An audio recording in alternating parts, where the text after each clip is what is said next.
85 cas d'atteintes diverses à la liberté de l'information et d'attaques envers les médias contre 121 cas en 2018. 36 cas en moins, soit une baisse de 29%, GED a fait la publication de son rapport annuel sous le thème « Nouvelles de la liberté en RDC, en finir avec les années de la prédation ». Cette baisse constitue une amélioration sous l'an 1 de Félix Tshisekedi. Pour journalistes en danger, c'est un signal fort, mais beaucoup reste à faire. Le constat, c'est qu'en termes quantitatifs, on a enregistré une diminution parce que nous sommes partis de 121 cas à 85 cas et nous disons que cette diminution quantitative n'a pas de répercussion sur la qualité du travail des journalistes, sur la qualité du climat de travail des journalistes, et cela nécessite effectivement qu'on puisse prendre des mesures concrètes en termes de réforme à prendre pour consolider ce que nous considérons comme étant une accalmie, mais une accalmie qui reste très précaire.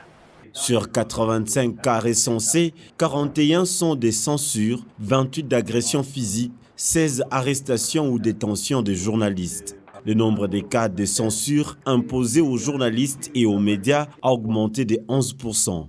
Le CESAC est appelé à agir en promoteur de la liberté de la presse plutôt qu'en gendarme. Nous, en tant qu'institution d'appui à la démocratie, nous avons pour l'une des missions essentielles de garantir la liberté de la presse.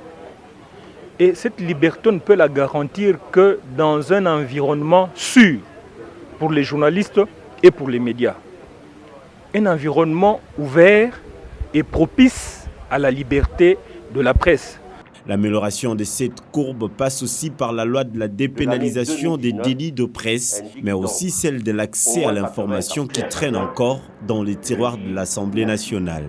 De recommandations que portent à bras le corps les parlementaires au cours de cette législature. D'apporter l'autre loi sur l'accès à l'information. La présentation de la loi, c'est au cours de cette session. Comme c'est une session ordinaire, on peut l'ajouter au calendrier à tout moment. Nous nous préparons à commencer déjà au courant de cette session. La RDC est classée 154e sur 180 pays en termes de liberté de la presse. Pour renverser la tendance, de fortes recommandations ont été formulées.